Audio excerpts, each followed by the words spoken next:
Thank you. That'll be most of it.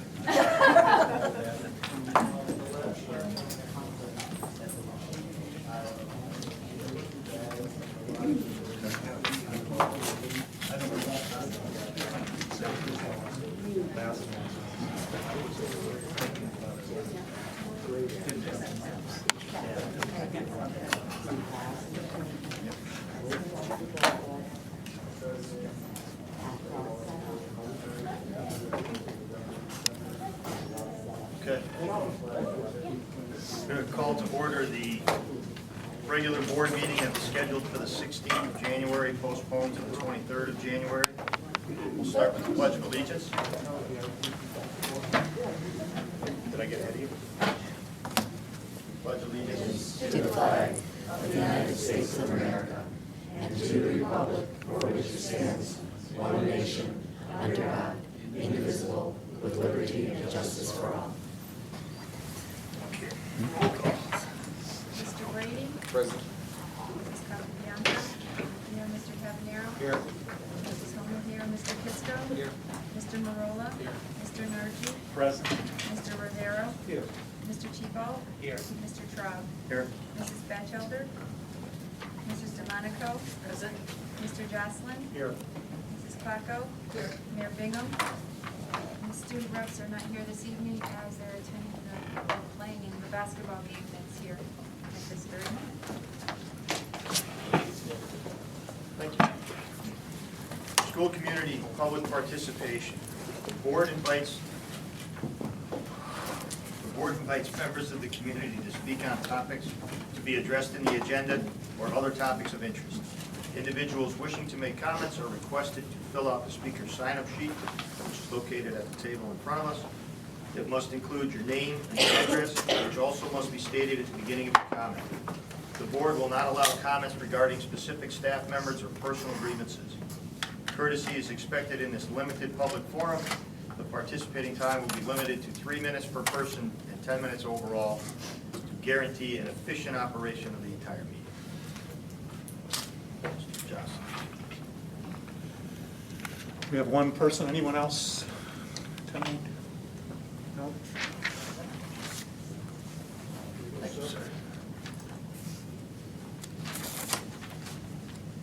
Mary Svetch Juliana.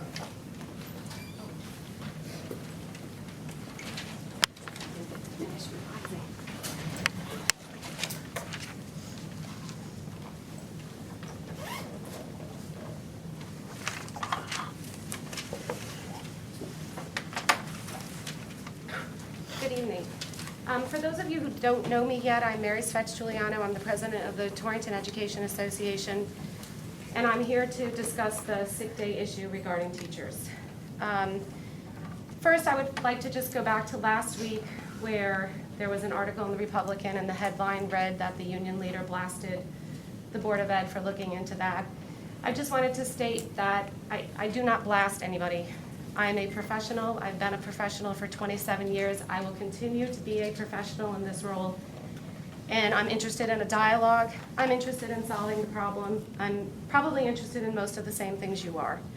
And it worries me when the possibility of the media is going to put a division between the TEA and the Board of Ed. I took this position to build that relationship and to go forward from there, and I would like to continue to do that. In regards to the sick day issue, I would really like to point out that more than 90% of the teachers in Torrington were at the PDs. They were there the day before Veterans Day. It is a very small percentage of teachers that we are looking at. I am here. I am willing to work at trying to solve that, to look at any issues that might contribute to that, to look at where we can go forward in the future. I'm not sure a forensic investigator is fiscally what you really want to put your money into. Of course, that is finally and ultimately your choice. But just from where I sit, I would like to go forward with this issue without a forensic investigator working with the TEA and the Torrington Board of Ed. Thank you. Thank you.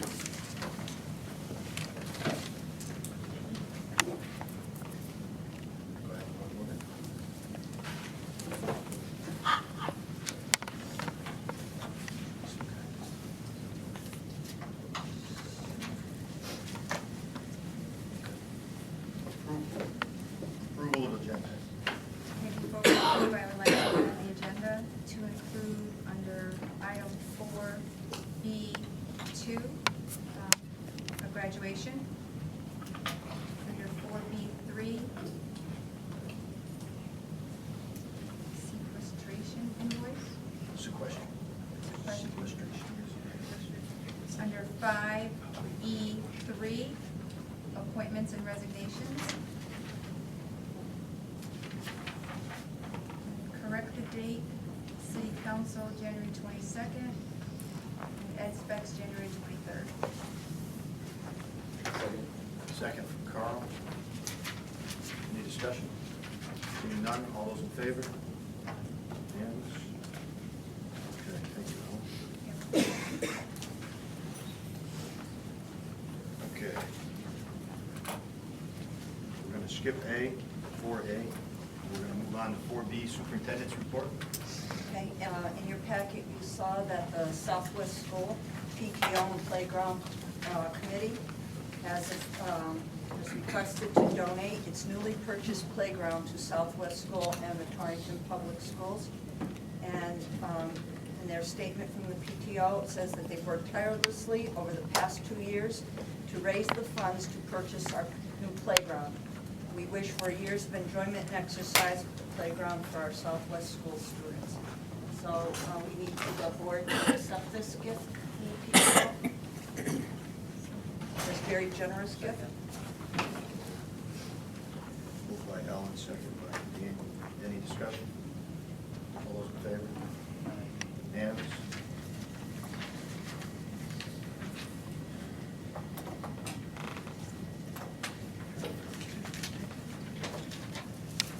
Sean, come forward, please. Just walk straight up. In the center, dead center. You got to face the camera. This is a very special event this evening. Here you have before you a soon-to-be Torrington High School graduate. Sean came to see me in August and said, I really want to graduate. And I said, okay, I'll give you one more chance. She did.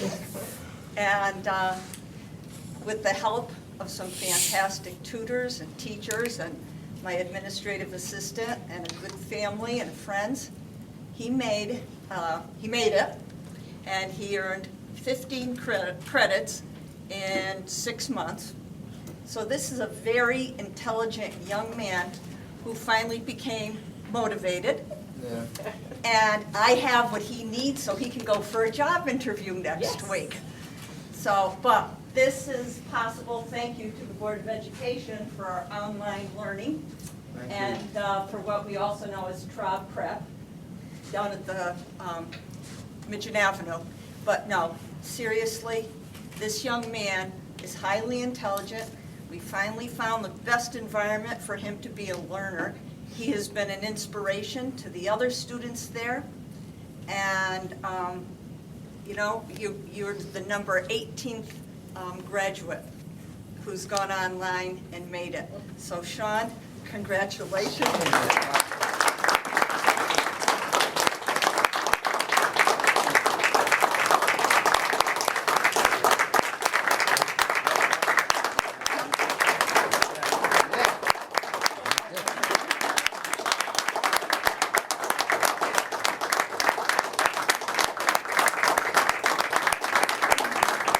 Sean, you want to give a speech? But you better come and see us. And keep the kids, the other kids need you. You're an inspiration. I know, I went in there today and they all came up and just gave me a huge hug. Very proud of you.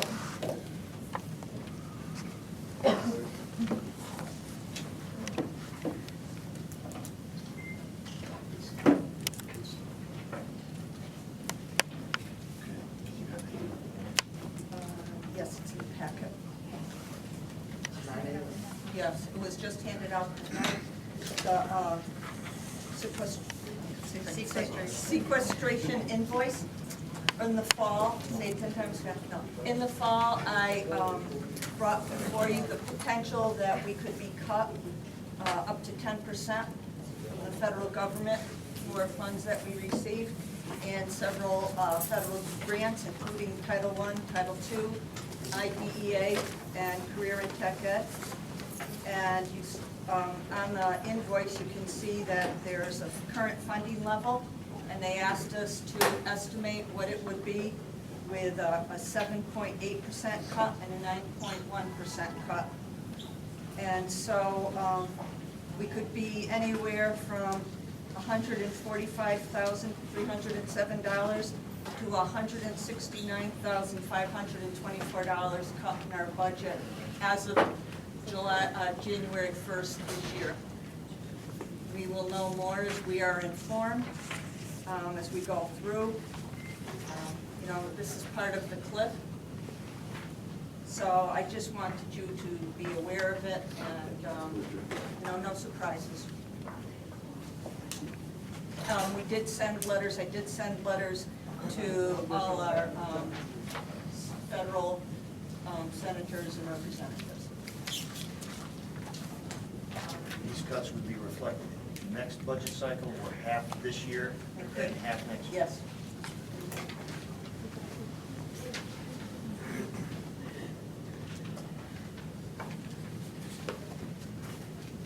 Any discussion?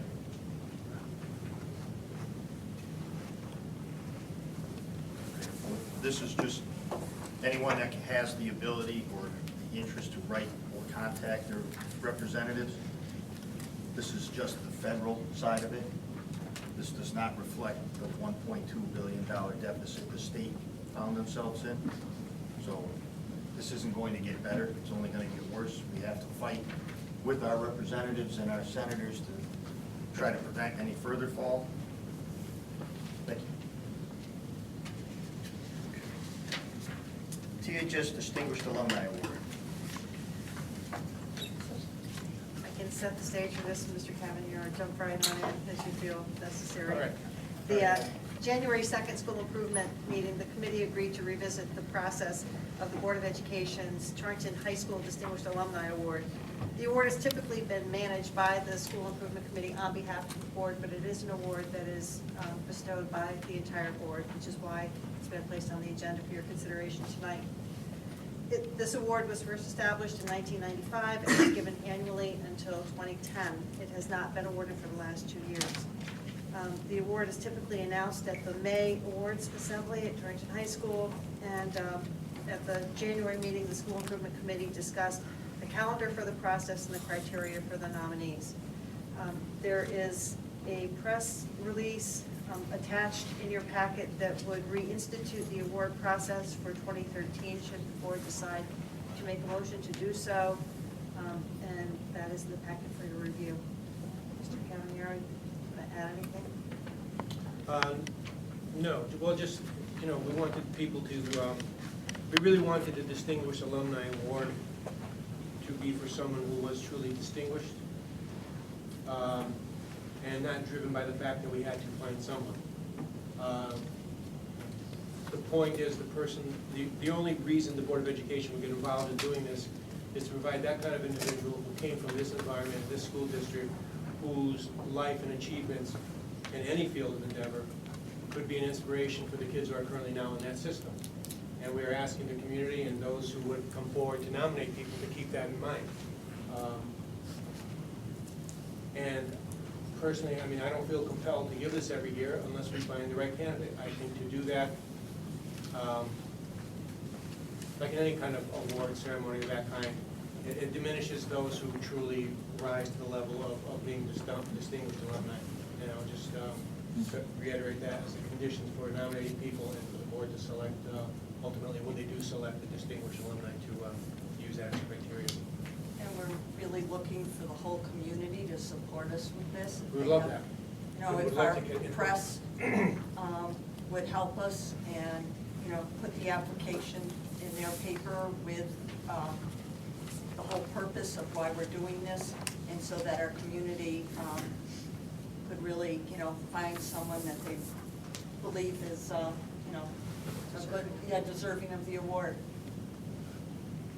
Because it really represents the whole community, because the community is responsible for educating children. Right, and my understanding at the School Improvement Committee was that the press was going to actually help us in that regard, right, with with articles that will that would help people understand how easy it is to nominate somebody, what the process is. That's so true, I assume? Do we need to write the article? We can write the article for you. We can do a press release and that'd be good. Just ship it, yeah? Right. That's what it takes. That's what we'll do. We've got it, it's and done. Okay. Thank you. So I think you need a motion, Mr. Paul. Motion to release the press release and to move forward with the Distinguished Alumni Award for this year. So, Motion by Daniel, Second. second by Paul. Any discussion? All those in favor? Unanimous? Okay, options for education for secondary students. Okay, I was just gonna start off and then Sue will finish, but in our efforts to really take a look and develop small learning communities within Torrington Public Schools and the high school, we really went and did a inside survey and review of courses that were already offered, and could they be connected or joined or hooked together in some type of sequence so that students who are interested in a particular area could participate in these programs or courses as electives while still maintaining their main core courses. Sue did a great chart it was brought before the School Improvement Committee, and I wanted to give you the full picture of all the options that we currently have and ones that we could add, from programs where students could earn certificates to, again, courses that might lead them to either being career-ready or college, or both. The information that's in your packet is organized to reflect those programs that are offered entirely within the school by Torrington Public Schools personnel, those that are offered in cooperation or partnership with outside agencies, and those that are also in the works. Superintendent Paco has reached out to many community groups to investigate possibilities for additional partnerships, mentorships, internships, and we would need to devise a process in order to manage that information and to connect those resources with students who have those needs. There's a wide variety of courses that are in place. Our Career Technology Education Program is going to share additional information with School Improvement Committee at the next meeting of February 6th. There are some courses that have been recently approved by the Board of Education, and then there are other opportunities such as public school choice, magnets, and other schools that are available to our students, in addition to job shadowing, mentoring, and internship opportunities. Yeah, and as many board members as can attend the next school improvement meeting, I would love for them to make the effort, because we're going to have the department head, technology head, come and talk to us. And it's the committee's concern, and what we're looking at is to try to tie these courses together, particularly in light of what's just been said about limited budgets, dwindling resources, and what we have are remnants of what were once part of a larger curriculum, okay, and they've just survived. They're fossils, okay, in a lot of these classes. They're standalone, they have integrity on their own, but what we're looking to do now is see if we can fuse a lot of these courses together into a coherent and self-reinforcing curriculum beyond our core curriculum. And we would love as much help as we can from other board members. If teachers want to come and put in their 2 cents, I'd love to hear from them as well. And we're going to have to just get more out of less every single year. And looking at, again, these remainder courses that have, somehow survived through the 7 administrations I've been through on the board, we would like to see if we could build it into a more coherent educational picture for our kids. So that's that. I was talking to some people about, I guess back in the early 2000s, we went to a block schedule, and one of the advantages apparently of the block schedule was to do more of what I think we're trying to do, which is to get more Teacher- focus. Teacher intensive. Right, and obviously the politics of the changing of the boards and the community is such that it's very hard to ever keep anything going for more than maybe a year or two before we try and figure out something different. But I was just wondering if maybe we can have another presentation of maybe trying to do something again with the block schedule, with your concept of the small school learning, maybe integrating that. I'm not really, I mean, that's not exactly my field of expertise. Within the upcoming years, we'll probably need to take a very comprehensive look at all of the scheduling options that are available to us, because there are going to be changes effective with the class of 2020 and the number of credits that are required and the distribution of credits that are going to be required. This was legislation that was passed back in 2010, actually. And it was originally for the class of 2018. It's been bumped back to the class of 2020 as part of the educational reform legislation that has been typical of the current administration. So we will be taking a look at that. There are many different possible scheduling combinations, permutations, 8-period day, 4-period day, AB semester. I think all of those will be on the table. I think what we first need to do is establish our vision and decide what we want to have happen, and then which of these vehicles best allows us to make that possible. Just one other thing that was suggested to me was one of the advantages of that block schedule, which the superintendent at that time tried to promote, was it would give students the ability to actually graduate earlier, get their course material done in 3.5 years, be able to move on to college or whatever they wanted to. It would be nice if it could be re-presented to the board, or at least, I don't know how much time it would take. I mean, you were around, I think, at the time. I ran for the Board of Education precisely because of a combination of former Superintendent Greg Riccio and his block schedule. That's precisely why I got involved with the board, because my kids were just starting out in the school district at that time, and in my opinion, it was a horrendous failure, and every teacher I knew, and every teacher I knew, as I say every teacher, but every teacher I knew at the time was telling me, we cannot sustain this. The block, and the block schedule was implemented by a West Coast superintendent who did precisely the opposite of what Mr. Monaco is suggesting, that the block schedule went in place without the vision of why you put in a block in. A block was just dropped in place. And what it turned out was a block works if you have the staff, if you can staff up for it, okay? Very staff intensive. When you can't afford that many staff members, okay, to fill out the block, what you then do is you start cutting back on teachers. You start cutting back on programs. And year after year after year, the erosion of what we had as a coherent technology, essentially an alternative set of courses within our high school, that's where the cuts kept coming, year after year after year. Business and technology got destroyed. That's where we kept cutting. The applied careers. Because you can't cut core, you can't cut core. And then as we had to feed more and more of the special education budget and the ELL budget, more and more got cut, which is why you have the previous discussion about the remnants that survive, the fossils and everything.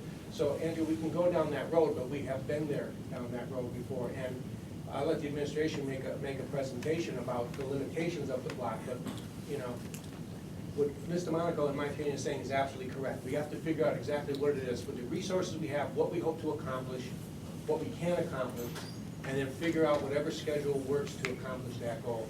If it's a hybrid block, which is probably, you know, it may well be that, but let the discussion about what our resources currently are, what we can achieve realistically, and how to make it all get the most impact out of what we have, and then let that drive how do you lay out the schedule just to suit that. I can't put the cart in front of the horse. No, You get the horse in the direction, and then, you know, if the block fits the need we have, you put the block in. If it's modified block, or if, oh God, what did we have? We had a Hybrid. 7-period rotating schedule. That's too far. Possibilities are endless. Yeah. Once again, you have to know what you're trying to Or even accomplish. with an extended day and what that Yeah. looks like. So you want to just share that last piece? I have a sample for you of the career pathways that are currently able to be delivered As Mr. Cavaniero mentioned, we will have additional information about this presented in the February 6th School Improvement Committee by Mr. Marchand, who is the coordinating teacher for career and technology education at Torrington High School. But this gives you an example of the type of planning that we would need to do. These are career pathways that are based on the Carl T. Perkins model of vocational technical education. The ones that we have here represented are a food and beverage service pathway. You can see the list of graduation requirements, electives that would fit into this pathway, careers that would be appropriate to this pathway, just sort of general information about what would be included in a four-year program of study. We're also able to offer courses that can be aligned into a completer for transportation, and also business management and administration. There are some additional courses that are forthcoming. I've asked for the Torrington High School Guidance Department to provide me with that information in advance of our next meeting. That's what we would have for whichever small community we develop and the pathway that each student would be involved in. And we'd also like to look at what barriers are in place that are preventing students from participating in these programs currently, because these are existing programs that are available for registration in the program of studies. So what are some of the issues? Is it the entry-level courses, the scheduling, the availability, that these classes compete with other classes? Lack of We know awareness. and Yep, lack lack of of awareness. We're hoping that the implementation of student success plans now beginning in 6th grade is going to be a vehicle for us to make students more aware of the opportunities that are available for them, and to break down what we see as kind of a barrier between classes that have been considered academic versus non-academic. That these are courses just for the career kids, and these are courses just for the college kids. Because what we're seeing is that there's more of a crossover now in terms of making students college and career ready for them to have authentic learning experiences in really exciting technology courses like photography or video production or intro to business that would be really helpful in helping them to determine their career in a 2-year or 4-year college program. And no matter what type of position or career you go into, you need to know how to develop a budget. And, an intro to business course would help immensely. Yes. When I talk to people in the education community, one of their biggest concerns that they voice to me is that there seems to be a large disconnect with a certain segment of the student population that is somewhat disengaged, totally disengaged, some level of disengagement of what their purpose is to be in the high school. And I guess my question is the high school purpose, mission to try to get all students to go to college, or is it something other than that? Because for that segment that's disengaged, no matter what we do, they're not looking, they're not thinking about it, they're not dreaming about it. They don't really have any plans for any other type of education once they can get out of the high school. So I just wonder what the board's intent is, or what the administration purpose is as far as what we really think our high school is designed to do. There seems to be a disconnect there. But that's what we're hoping to do with this, is that we will give students that they'll see possibly an end in sight, whether it's their high school graduation or that they can take that next step and continue on in their secondary education program. But that they see relevancy for the core courses they're taking and how it can lead then, with their electives, how it can lead to something possible past graduation. That they can explore what kind of jobs are out there and get a taste of it, because if you connect an internship to their programming, they'll see what it's like to be in the real world, solving real world, problems and working with practicing professionals. I think that's the engagement, because we'll hook them with what the potential is out there for them. But in order to be an educated individual, you also still need those 4 core content subjects. Leander, think that goes right along with when we were in Torrington High School, you had those technical areas for kids to go into. And that's what really fell apart here. That's why we have that group of kids that's just completely disconnected, because we don't have anywhere to stick them. You know, we've gone basically all college prep and left the kids that are the ones that don't really know where they're headed. We've left them with very few options, and that's, I think, what they're trying to, you know, this whole pathway with you guys talking about the medical program and food program and the mechanical engineering program is to try to find something for these kids to have. And that's a great point, which is what we were talking about, which is, it seems that the purpose of the trade school, the old traditional purpose of the trade school was to get kids into trades. Now it seems like most of those kids are looking to go to college, and and the kids that are disengaged with what we're trying to do with them at the public high school level, which is to get them to college, they're the ones who seem to need the trades the most. So I guess that's the type of issue that the board and the administration needs to tackle, which is really this convoluted divergence that has taken place over the last 10, 15 years of going away from the two purposes or missions of the two institutions. Yeah, the shift of focus between the two things. But what I think what's come out of your school improvement subcommittee is, instead of just going back to woodworking, metals, electrical, and you guys are going more towards what careers are available, going more towards the medical field, the sciences, the mechanical engineering. You know, we could easily just fire up the wood shops again and the metal shops, but you know, there's no tool and dies shops around anymore. So you know, that's where, you know, the road you guys are going down covers. You know, it's not the traditional shop we were used to, but it's the shop that's going to produce a job.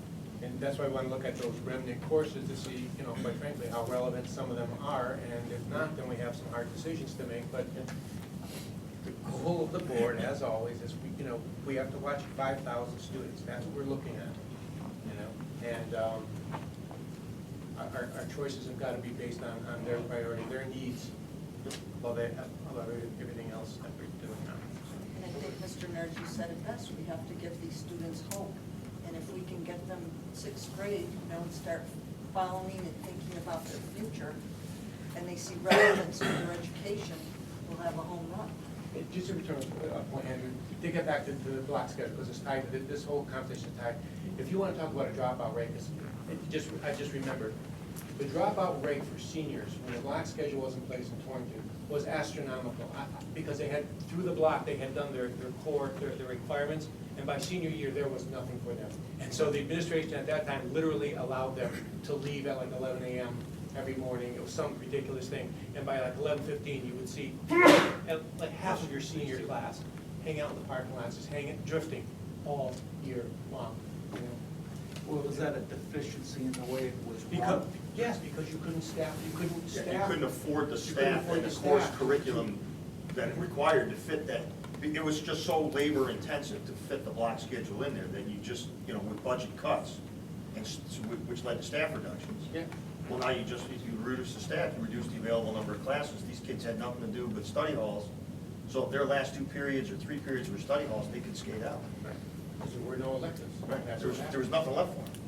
So, anyway. Okay. Connecticut School Climate Assessment. I'll take that one. You have a sample packet.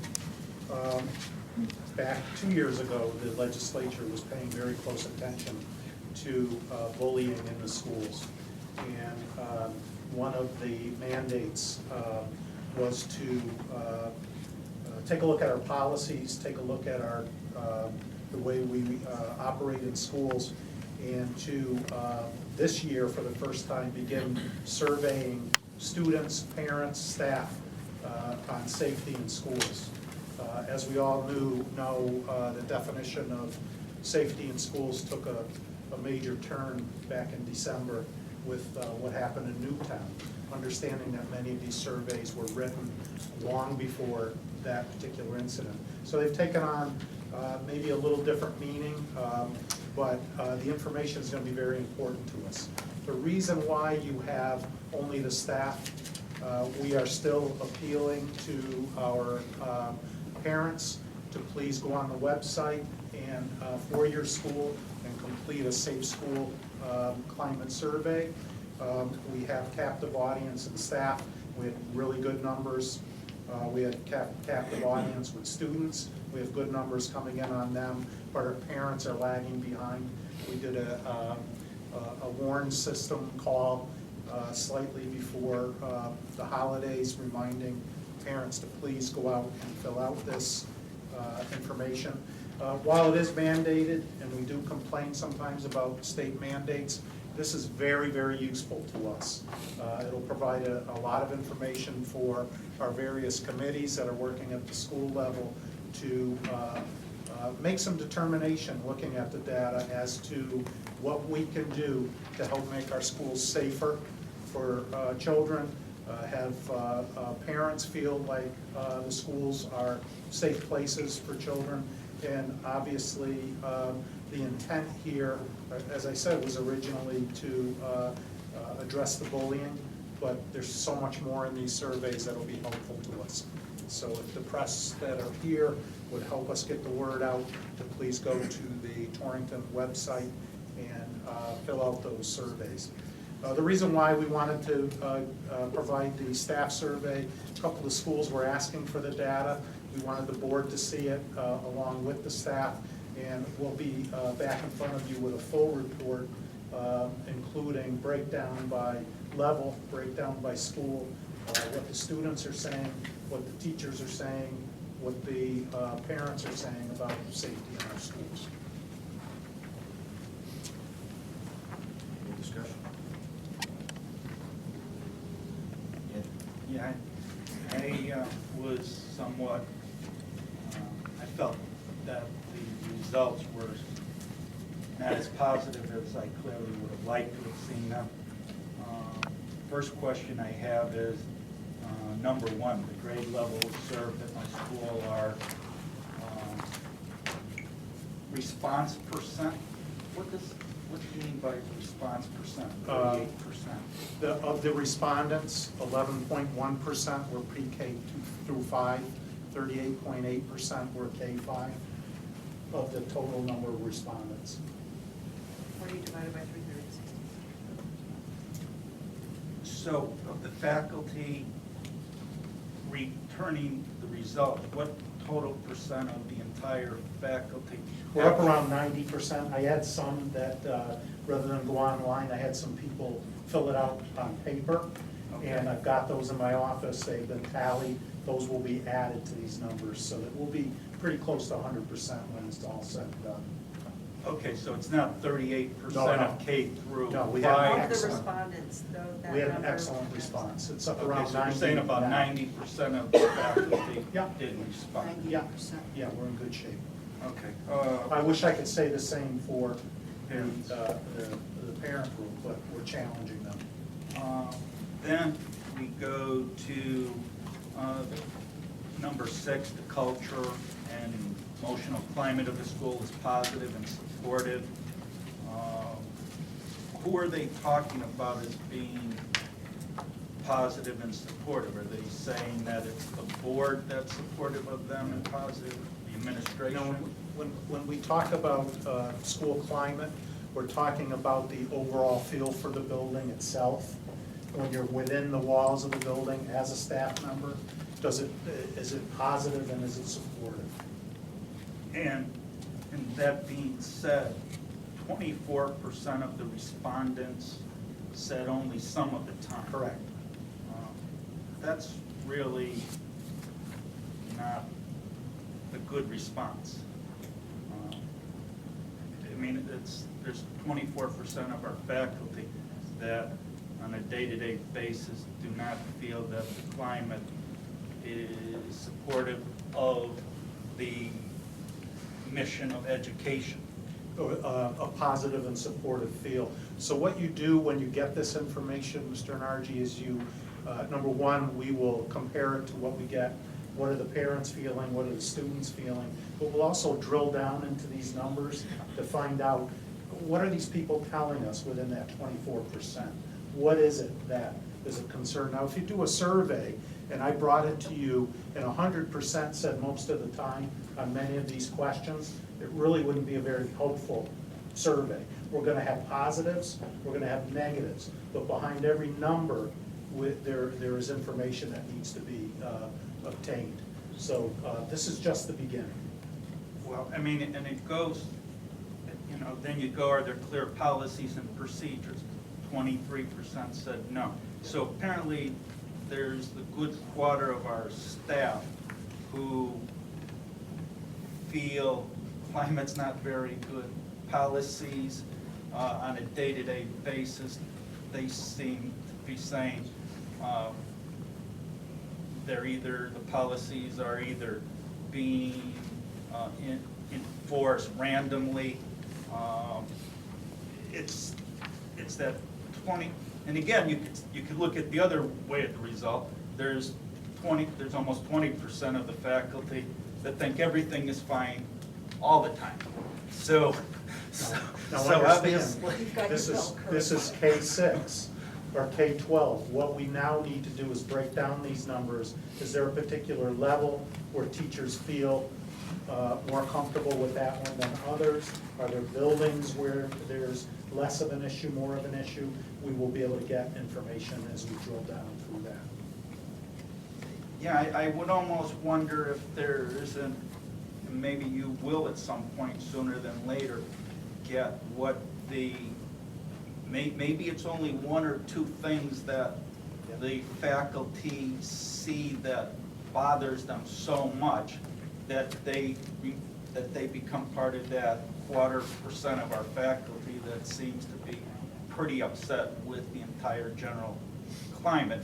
And that needs to get back to the board so as to deal with the superintendent, so as to formulate how we want to deal with that problem going forward.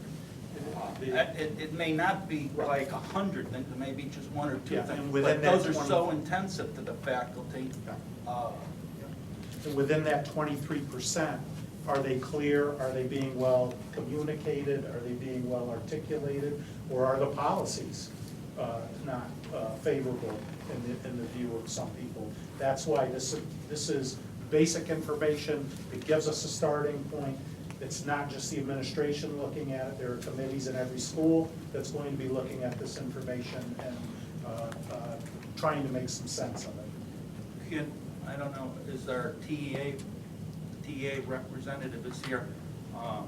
I would love to see if you would like to maybe come back at the just my opinion, if you would like to come back at the next meeting and maybe articulate some of. But that represents the whole staff, not just the TEA. Correct, so you need That's the representatives paras, from that's every the- union. Well, I and mean, every obviously our subcommittee within the groups. largest bargaining unit group is the TA.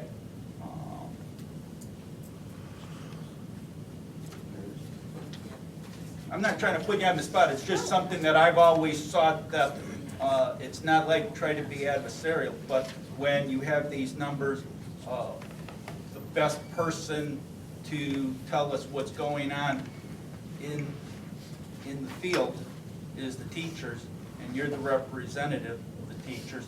It's just to get a little different input from people who are actually in the trenches on a day-to-day basis.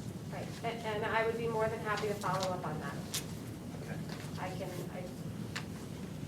do that. Okay. Thank you. So in the future, you can expect a report once all of the surveys are in. And we will continue to work with this data and continue to provide the surveys and see how we do year to year. Once we have identified issues to work on, we will be able to resurvey staff, students, and parents and see if we're making progress. Thank you. Thank you. Okay, juvenile court.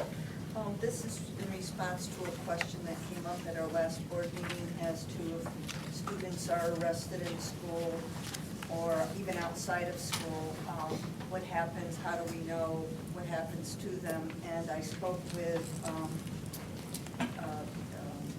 probation, head of probation officers in juvenile courts, and he says, first of all, juvenile courts are closed to the public, so that means if the student is under 18 years of age, their arrest record is not public.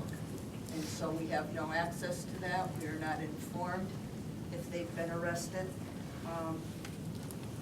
if they've been sent to juvenile detention. We're given that information. I asked if someone from the juvenile courts would like to come and address the board, and they said no, because it's private. They're juveniles, and their records are closed. And the prosecutor determines if charges will be filed or if the student will just be guided directly to a probation officer, and what procedures will be followed after that. So the student is arrested, they're under 18, it's closed, and it follows one of two pathways. They could be, determined if the files, the charges are filed, or if they just work with a probation officer. I find that just so disturbing that the public has no right, not to know necessarily the identity of juveniles, but to know what the juvenile court system is doing to actually enforce our legislative laws. Yeah, but that's not an issue for the Board of Ed. And that's, Well, that's not it is, schools. it's real serious, Well, because we can't tell the judicial system how to run their business. It has nothing to do with us. I mean, we I'm can't not- sit here and pass judgment on a court that we have no involvement with. yeah, but we have a right to know what they're doing with our students. No, we No, don't. we don't. We have no right whatsoever to know what happens with a juvenile. They made that very clear No to right. me. We have a right to know what they're doing with our students so as to voice our opinions to our legislators, who then will create laws so as, and to assure that their laws are being enforced. Who oversees this whole process? Not us. What elected, But not us. well, who? We- Well, I'm Juvenile asking, courts. I have no idea. That's has nothing to do with us here. I mean, that you'd have to go to the courts and ask them. well, it's awfully interesting that no one knows who this entity out there is that may or may not be enforcing. Judges, I'm sure. judges within the juvenile court system, And it's, Okay. which that in turn, I believe, goes to the governor, is the one that helps to appoint them. Yeah, but who points out to the public what they're actually doing? Well, again, that's part of being juvenile is the fact that it's not public, Right. it's private. it's the children, Yes, Well, these, at 18, it becomes public. right. the safety and security of our students, of our staff, I think is very much our problem, is very much our concern. That And I is our think we concern. have a right to know when students demonstrate violent behavior, outrageous behavior, that we, as an entity, as a community, have a right to protect other students and other staff from these students who have whatever problems they have that are going through the juvenile court system, and then maybe coming right back in without the community knowing who these people are. I mean, The we just complicated went. answer for you, Andrew, is we have the responsibility of protecting all of the Right. students in this district. But the way that the United States court system and the laws are set up, we have no right and no access to any information in a juvenile case. So, yes, we are responsible to protect the kids, but no, we are not allowed to know what Johnny did yesterday. It's not our business, and they won't tell us.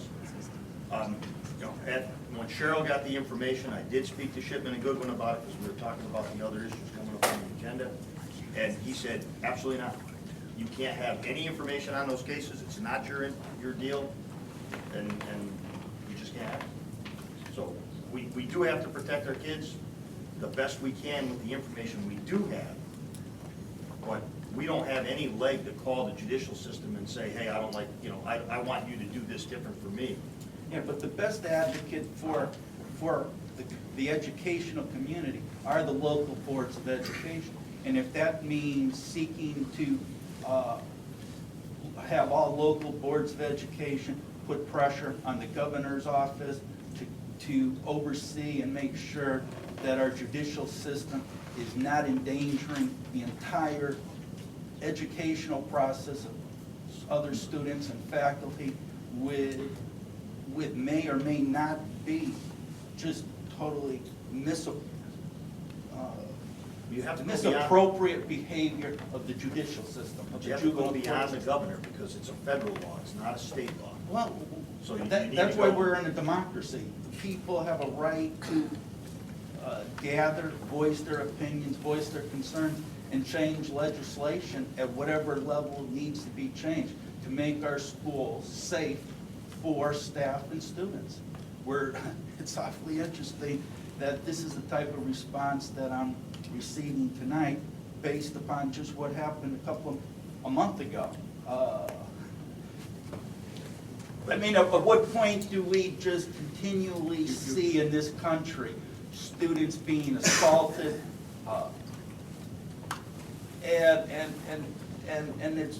There's a clear pattern of what type of people, what type of students are coming through the process, and they're identified at a certain level, and yet they're not taken out of the system, and we're seeing these horrific events take place year in and year out, either at the secondary school, primary school level, college level. When does society say we need to know what the judicial system is doing, what our executive? Would you like to head up an ad hoc committee? No, No, don't say no. You have an idea and you have a wish. Why don't you head up an ad hoc committee and talk to our local legislators and see what you can come up with? Don't just throw it on the table and walk away from it. It's your thought, own it. I mean, take it and, you know, John had his thought on the high school, and if you want to head it up. Okay. And we have a juvenile court up on Winston Road, so you may be able to speak to a prosecutor or probation officer there. We're only I giving you mean, the it answers was that one we got. of the things that I was trying to get before the administration and the board several months ago, which is, we talk about our policies and why teachers may feel somewhat restrained from wanting to enforce certain policies, and why they say. Andrew, hold on a second. Does this have anything to do with the juvenile courts, or do you want to bring that up? in Well, the it comments does, with the- it does have it, because I'm being told that the juvenile court system is telling the administration, which then it funnels down to the teachers, that there's certain things that the juvenile court system does not want these kids to be brought into the courts to be prosecuted on. They're just throwing them back out. So why would an administrator, why would a teacher say, I'm going to want to enforce a very good rule, policy of... Yeah, but none of our policies, you have to hold on for a second, because none of our policies lead to legal action. Our policies lead to expulsion from school. Okay. The laws that lead to arrest are made by the government, not by this board at all. I understand. So when we have a policy or we have a bylaw, it is the building level teachers and administrators' responsibility to enforce the bylaws and policies we write, so that we can act upon it in the only avenue we have, which is expulsion. Okay, we have an attendance policy, right? Yes, we do. Well, at a certain level, there's state law that says certain students have to show up for X amount of days, otherwise they have to be thrown into the system. Well, I've been told that the judicial system, the juvenile court system, is kicking those cases back out and aren't prosecuting those cases. But that's But- something we don't. when But we it's our ask- policy, but it's a quasi, But all we do is expel them. We can expel the kid for not coming to school, okay. which is kind of oxymoron because they're not coming to school anyway. But, you know, we can't take it to the next level. I mean, right now, we talk to the courts, I talked to Shipman and Goodwin, Their answer was, we're not entitled to that information by law. I think it's a great idea to have an ad hoc committee to look into it. And if you want to look into what steps have to be taken to change some of these regulations, I mean, we'd like you to, are you willing to do that and then report back to us what you find? I mean, Okay. go to the court system, go to the state house, find out what has to happen. Talk to our legislators, our senators. Because, They're having a public hearing next week at the state capitol on school safety, headed by the new committee formed in the legislative session. I know all the public hearings start this Friday at 10, and there's like 5 in a row, but one of them has to do with school safety. Okay, thank you. Yeah. thank you. Yes. All right, so we don't get any information at all from the judicial courts for arrests that are made, then, correct? Very, very limited. Yeah, you get the name, and it's been sent to a detention center. So we don't And- expect and- that child to attend school because Right. they're in detention. But, Okay. but we have to pay for their academics while they're in the detention center, and usually they're there for less than 5 days. It's seldom that a student is out, more than that. They'll just inform you that, Johnny's not coming to school for the next 5 days. But that's if they go to but I'm just talking about just arrests, so we don't have any of that information at all. So this is gonna go back a couple of meetings back where we were wondering about the high arrest rate. So, and it was just some sort of, we weren't really sure if that number constituted in school or out of school, so that number that we did have was in fact just arrests made in school. That was an aggregate. Yeah. No, that was an aggregate juvenile arrest record, in school and out of school. So we did get that information. The police department just told us the number of arrests. Okay. That's all it was the number of arrests from the police department. Not anything relating to a specific case.